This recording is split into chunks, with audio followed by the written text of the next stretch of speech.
अस्सलामुअलैकुम वरहमतुल्लाहि वबरकातुहू। उम्मीद है आप सब खैरियत, तंदुरुस्ती और आफियत के साथ होंगे। आप देख रहे हैं मेरा और अपना YouTube channel JJC by sir Jabbar.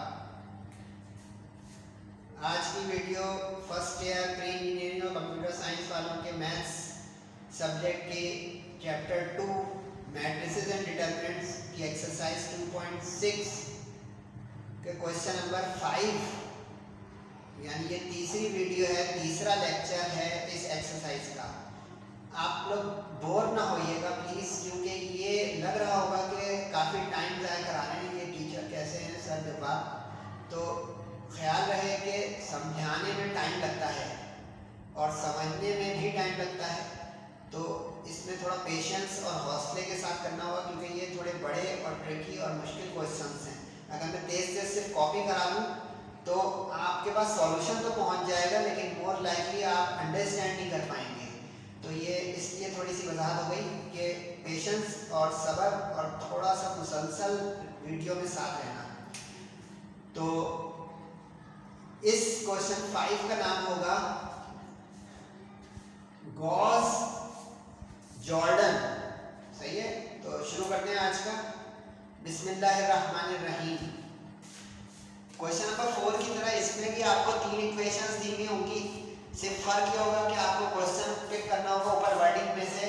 ऊपर लिखा होगा या तो क्वेश्चन 4 होगा तो लिखा होगा गॉस एलिमिनेशन, और 5 होगा इम्तिहान में बोर्ड एग्जाम में तो लिखा होगा गॉस जॉर्डन। Gauss Jordan. अब ये गॉस जॉर्डन जो है ये दरअसल रिड्यूस एक्लोन फॉर्म है। Reduce echelon form. अब रिड्यूस एक्लोन फॉर्म को कहते हैं गॉस जॉर्डन, और लास्ट क्वेश्चन 4 जो है वो एक्लोन फॉर्म है, वो है गॉस एलिमिनेशन। तो गॉस जॉर्डन में थोड़ा सा ज्यादा होता है, लेकिन एंड का सॉल्यूशन कम हो जाएगा। तो रिवीजन भी है और थोड़ा सा नया है, तो साथ रहिएगा। शुरू वैसे ही है, तो जो सेव होगा वो मैं तेजी से थोड़ा कोशिश करूंगा कि आपका टाइम सेव हो। 3 इक्वेशंस हैं, तीनों इक्वेशन में 3 वेरिएबल्स हैं। Non homogeneous system of equation है। फर्स्ट लेक्चर मेरा जरूर देखिएगा। नॉन होमोजीनियस जिसमें तमाम जीरोस ना हो कांस्टेंट, वरना सॉल्यूशन नहीं हो पाएगा, सॉल्यूशन पॉसिबल नहीं होगा। अब इसमें कोएफिशिएंट की मैट्रिक्स बना दी हमने। 1 -1 4। x पहला कॉलम के लिए होता है, y दूसरे कॉलम के लिए होता है, z तीसरे कॉलम के लिए होता है। तो 1 -1 4, 2 2 -1, 3 -2 3। x मैट्रिक्स वेरिएबल की होती है, 3 वेरिएबल जो x y z। b matrix constant की होती है, कांस्टेंट्स मैट्रिक्स 4 2 -3। ख्याल रखिएगा इज इक्वल टू के राइट पर स्टैंडर्ड फॉर्म में होना चाहिए ताकि वो गलती ना आए। ए है कोएफिशिएंट्स की मैट्रिक्स, कोएफिशिएंट्स यानी गिनतियों के जो लेफ्ट गिनतियां हैं वेरिएबल की, वो। उसके बाद हम ऑगमेंटेड मैट्रिक्स बनाते थे गॉस एलिमिनेशन में भी, इसमें भी बनाएंगे। यानी ये ए मैट्रिक्स अपनी जगह रहेगी, उसमें एक और कॉलम ऐड हो जाएगा बी का, तो 4 2 -3 उसमें आ जाएगा। अब इसको रिड्यूस एक्लोन फॉर्म तक लाना है हमें एलिमेंट्री रो ऑपरेशंस के जरिए। रिड्यूस एक्लोन, क्वेश्चन 4 में एक्लोन था। रिड्यूस एक्लोन में हमें 1 के ऊपर नीचे भी 0 बनाने होते हैं, ये ज्यादा होगा। एक्लोन में 1 के नीचे वाले 0 बनते हैं। क्वेश्चन 4 रिड्यूस एक्लोन में नीचे और ऊपर दोनों 0 बनेंगे, तब ये रिड्यूस एक्लोन। सही। तो टारगेट याद कीजिए पिछली क्लास से। टारगेट होता था कि पहले एलिमेंट को लीडिंग एंट्री को 1 बनाएं, तो यहाँ भी 1 बनाए, बचत हो गई। तो अब इसके अगला टारगेट हमारा आ जाएगा कि इसके नीचे वालों को 0 बनाएं, क्योंकि ये हमारा 1 सही पोजीशन पर है। तो अब 2 को भी 0 बनाना है और 3 को भी 0 बनाना है। आसान है। 2 -2 0 और 3 -3 0, यानी पहली रो को 2 से मल्टीप्लाई करके माइनस कर दें। ये देखिए -2 आ रहा है। और उसके बाद तीसरी रो में से पहली रो को 3 से मल्टीप्लाई करके माइनस कर दें, तो ये देखिए 3 टाइम्स। अब जिसको मुश्किल हो रही है वो रफ वर्क मेरे साथ करे। -2 टाइम्स R1 -2 टाइम्स R1 यानी -2, उसमें R2 को ऐड कर दें तो 2 - 2 0, देखते रहिएगा ये आ गया 0। उसके बाद -2 टाइम्स R1 तो माइनस इंटू माइनस प्लस, तो ये हो गया 2 1 जा 2, इसमें प्लस कर दें 2 को तो ये आ गया 4, ये रहा 4। उसके बाद आ जाए -2 टाइम्स R1 तो -2 टाइम्स 4 और इसमें ऐड कर दे नीचे वाला -1 तो ये हो गया -1 -8 तो ये आ गया -9, ये रहा। इसके बाद आखिरी एलिमेंट आ गया -2 टाइम्स R1 तो -2 टाइम्स R1 4 और इसके नीचे था 2, R2 ऐड करना है तो ये हो गया जनाब 2 - 8 माइनस का 6, ये आ गया। अब इसी तरह आप लोग ट्राई कीजिएगा रफ पे खुद ही यहाँ पे कि किस तरह 3 टाइम्स, यानी अब यहाँ जाएंगे ना 2 टाइम्स 2 टाइम्स 2 टाइम्स, वहाँ 3 टाइम्स होगा और वो एलिमेंट आते जाएंगे। ज़बानी बता देता हूँ, -3 टाइम्स R1 तो -3 1 जा 3, -3 + 3 0, यानी ये क्या -3 3 0। अब इसी तरह इसके बाद वाले एलिमेंट को देखें -3 टाइम्स -1 और इसके नीचे क्या है -2, ये है ना, तो ये आपका उसके नीचे वाले एलिमेंट आ जाएंगे। यानी कि आपको ये कैलकुलेशन रफ पे करनी है, रफ पे आप करते हैं नीचे का एलिमेंट आता जाएगा। यानी कि आपको 3 टाइम्स R1 में R3 को ऐड करते आना है। फिर भी बता देता हूँ, -3 1 जा प्लस का 3 हो गया, सही है। इसमें ये ऐड कर दें तो 3 - 2 1 आ गया, ये रहा, समझ में आ गया होगा। ये कह रहा हूँ -3 टाइम्स -1 और इसके नीचे क्या लिखा होता है भाई -2, तो ये हो गया -2 + 3 = 1, ये रहा। अब इसी तरह -3 टाइम्स 4, फर्स्ट रो के एलिमेंट को 3 से मल्टीप्लाई करना है और प्लस करते हैं उसके R3 तो उसी के नीचे क्या लिखा है 3, तो 3 - 12 माइनस का 9, ये आ गया -9।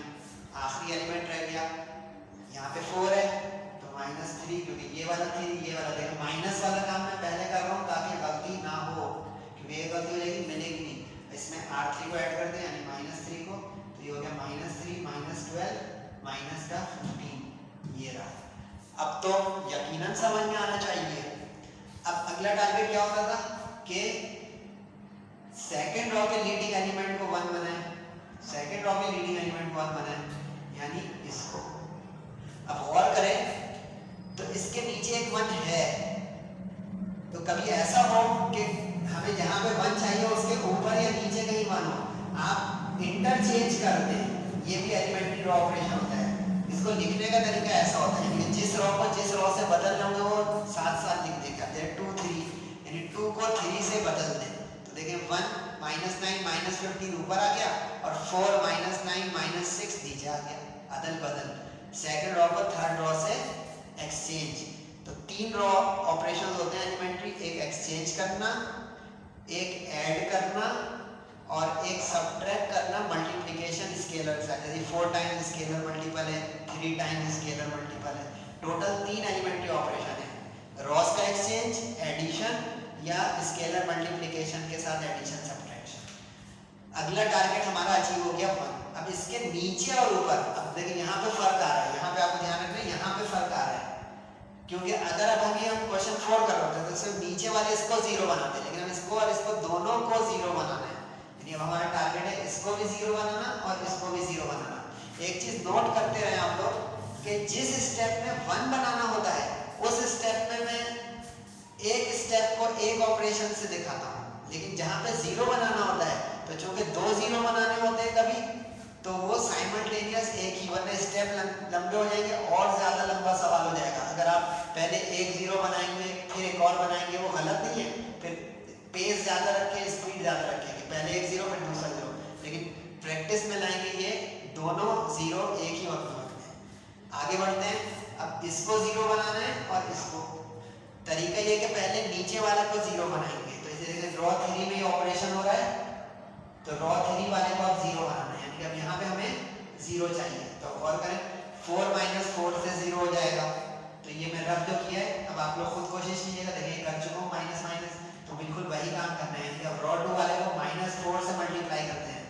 तो -4 1 जा -4 +4 0, -9 -4 जा 36, 36 -9 27, -15 -4 जा 60, 60 -6 54।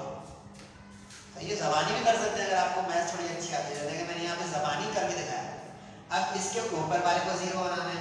यहाँ आसानी है क्योंकि देखें यहाँ 1 है, यहाँ -1 है, सिंपली ऐड करेंगे तो ये वाला 0 बन जाएगा। जल्दी जल्दी कर लें। 1 -1 0, -9 +4 -5 -15 +4 -11, एडिशन -15 +4 बता चुका हूँ। रॉ 1 में ऑपरेशन हो रहा था, रॉ 1 में रिजल्ट जाएगा -15 +4 का रिजल्ट रॉ 1 में गया, -9 +4 का रिजल्ट -5 रॉ 1 में गया, 1 -1 का 0 रॉ 1 में गया। जो पहले लिख रहे हैं उसमें ऑपरेशन हो रहा है, यहाँ रॉ 3 में रिजल्ट आ रहा होगा, यहाँ रॉ 2 में रिजल्ट आ रहा होगा। देखिए वीडियो लंबी जरूर हो रही है लेकिन समझा रहा हूँ मैं एक ही चीज को 2-2 बार, ताकि कमजोर बच्चा भी अच्छा कर ले और स्ट्रॉन्ग तो माशाल्लाह और स्ट्रॉन्ग हो जाए। अब अगला टारगेट क्या होता था, इस थर्ड रॉ के लीडिंग एलिमेंट को 1 बनाना। अब यहाँ पे 27 है, क्या करें, तो मैं इसी को इससे डिवाइड कर दूंगा तो 1 आ जाएगा। ये देखें 27 डिवाइड बाय 27 इज 1 और 54 डिवाइड बाय 27 इज 2।